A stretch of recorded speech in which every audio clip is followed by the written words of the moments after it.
Men Qosimov Xursandbek 1972-yilda 13-avgustda O'zbekistonda tug'ilganman.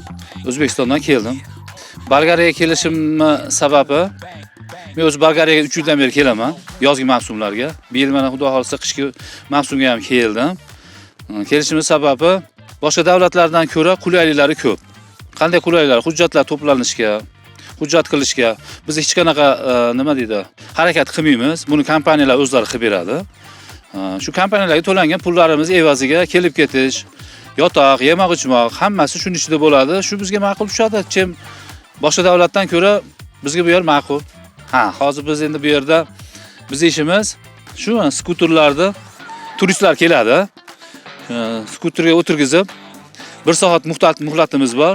Shunga o'tirgizib 5,5 kilometr bu o'rmon ichiga olib kirib, shularda aylantirib sayohat qilib olib chiqamiz. Shu biz ishimiz. Men O'zbekistonda o'zi savdogarman.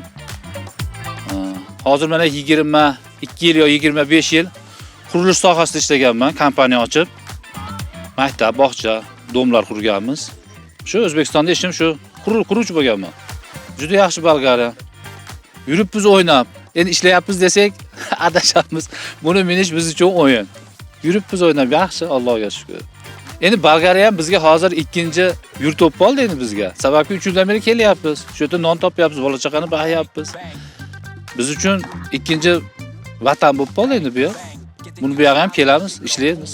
Xudo xolasa.